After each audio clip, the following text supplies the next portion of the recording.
What's up, everybody? Welcome to the Fantasy Flex podcast. This is your DFS preview for the NFC Championship game with the San Francisco 49ers going to Philadelphia to take on the top-seeded Eagles. I am your host, Chris Raybon, joined as always by one of the top rankers, top projectors in the game, Sean Koerner. Sean, what's going on?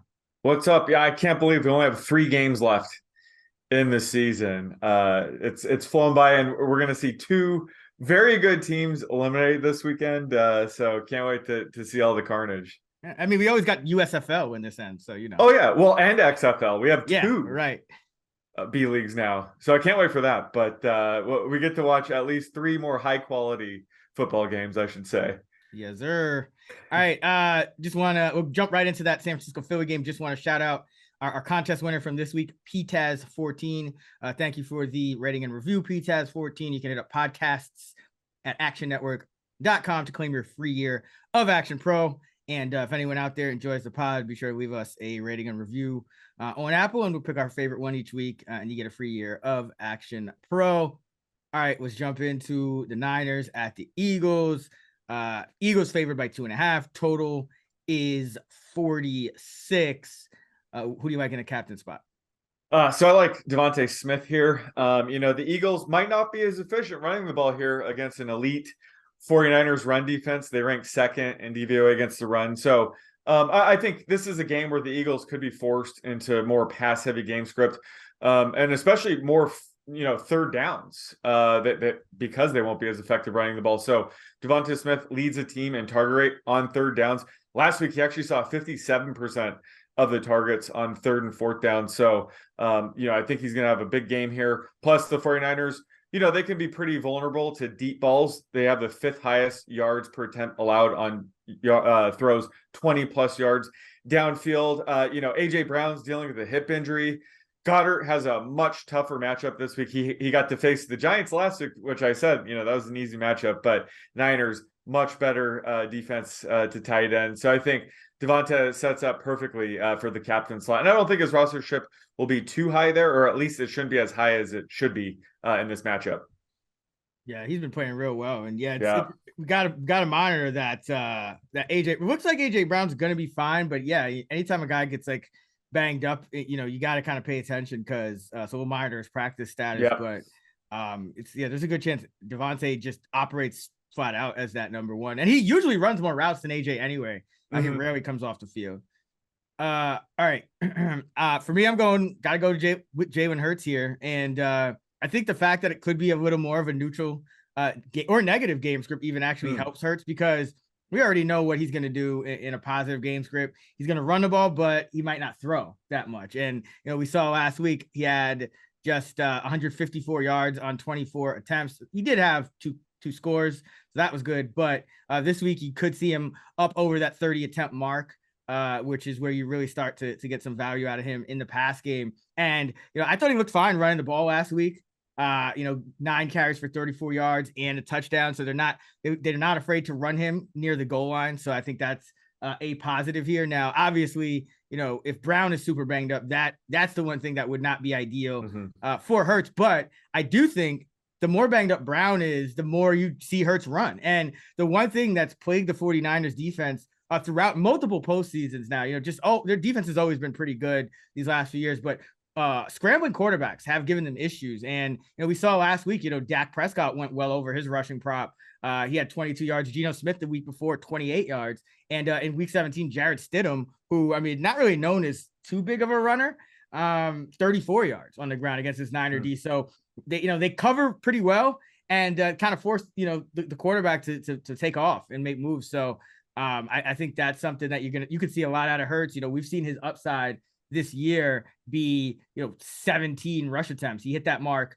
3 times this year, and he's gotten over 75 rush yards in 4 games this year. He's gotten multiple rushing touchdowns 3 times. So I think you could see a big running game from Hurts, but I also think you could see more in the pass game because you have a 2.5 point spread. The Eagles are usually blowing teams out, and this is a Niner team that likely is not getting blown out here if they even lose the game at all. Yeah, really, it's the rushing touchdowns. The Eagles have that QB sneak play on lockdown. And as you said, QB getting rushing touchdowns in the captain slot is the ultimate leverage. Massive, yeah. Yeah, so that's why he's always the top option in the captain slot, and this game is certainly no different. All right, who else do you like in this game? Dart throws, just great, DFS cheat codes, just some good value guys that you're going to be kind of targeting to fill out your lineup in this spot. Yeah, so in any Eagles game showdown slate, have to consider Quez Watkins. Although I do like your under bet. As always, Quez, he just has a wide range of outcomes. He's the ultimate boom bust type receiver, so you could easily get 0 catches on 0 targets like he did last week, or right. A long touchdown. You never know with him. But that's kind of what we want on these one game slates. But yeah, last week it was concerning to see his routes run rate go all the way down to 27%. Zach Pascal led the way with 38% routes rate out of those two. So I don't know if that could have had something to do with, a big lead. You don't really need Quez Watkins when you're up by 21 or more points. So maybe you could have stopped that sentence after. Oh, just you don't need Quez. I mean, this year, they really haven't needed him this year. Well, they have AJ Brown, right? Exactly. So that's the main reason. So I don't know if AJ Brown's hip injury is worse than we think. Quez could be used a little bit more. But either way, we could see his routes run rate shoot back up to the 55-60% range it typically is. So again, as always, he's just a boom bust option that I like to take a swing on whenever we have a showdown slate. And on the Niners side, I'm going to go Juwan Jennings.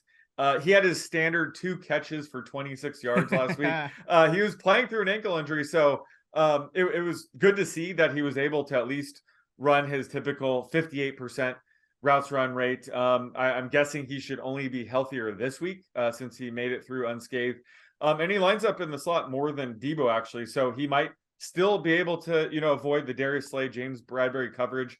Although he's never a guy you're going to expect or try to bank on a 4+ catch game from him. I think ultimately we're just trying to get a cheap touchdown from him in this spot. He hasn't scored since week 12.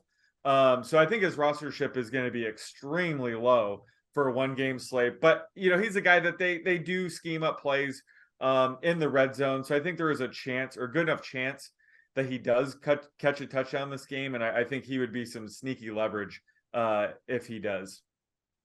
Yeah, absolutely. Jennings he's always going to be out there because they love him as a blocker as well. So it's never like his snaps are going to dip too far down. He'll always be out there a good amount.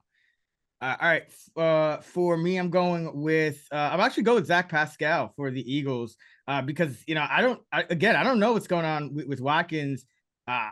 Watkins ran his lowest route participation of the season last week at 27%, and that was with Brown banged up. So Pascal actually had 38%. Now maybe that had to do with the blowout, but routes, you're not throwing in that much when it's in a blowout, so that the routes are still kind of when the game was close. So that was kind of interesting. I'm wondering if perhaps they view Pascal as more of AJ Brown's direct backup, which would kind of go into why he saw more of an increase last week. But either way, I think there's a good chance that he could come up big again, and he probably has a lower rostership than Quez at this point, just because Quez has been that starter all year. So like Pascal for the Eagles. Another guy for the Eagles, Kenneth Gainwell, just because this, again, you might see more neutral to negative game script, and Miles Sanders not really a guy they use much in the pass game. So let's say the Eagles get down here. This is a high quality Niner team that's ripped off a ton of wins in a row. Eagles get down here. I think you're going to see a ton of Gainwell,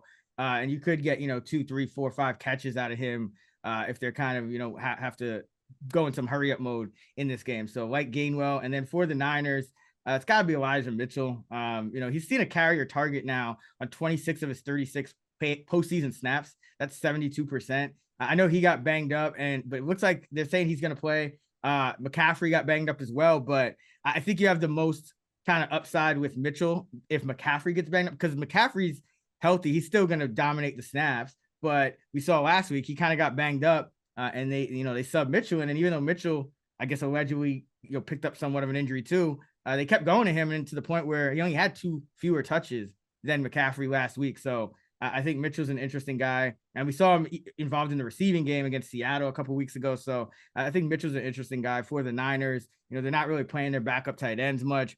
Juszczyk's another guy you could consider. He's running around about 30% of the time in the playoffs, but I just think Mitchell's a guy that they're not scared to give the ball to in the red zone near the goal line. And if McCaffrey, re-aggravates an injury, I do think even a gimpy Mitchell would be given the call over like Jordan Mason and Ty Davis Price for as long as Mitchell could hold up. This is kind of what we've seen out of Shanahan thus far. He'll use those guys in the regular season, but when the postseason hits, he's really trying to use his top options. So that also could be really good for Debo. A little bit of a post hype. I know he didn't do much last week, but a little bit of a post hype kind of captain play this week for Debo, because I think he could be a lot more involved in the run game if McCaffrey and Mitchell enter this game with an injury designation. Yeah. So this is an interesting spot where both CMC and Mitchell are on the injury report. I have my notes from last year that Mitchell was able to play through a very painful shoulder injury, and he was very effective. So I have my notes. If he's playing and he's hurt, you can trust him because he seems like a really tough back. And if he was able to play through that shoulder injury last year, I think the groin injury would be a little bit easier. So yeah, I like the call, especially against an Eagles defense that's more of a run funnel. And this is a game where I think the Niners could lead. But once you get to the luck rankings, this is a spot where I think I might actually be on the Niners. So I think setting up lineups where the Niners have a positive game script, I think is going to be the way to go here also.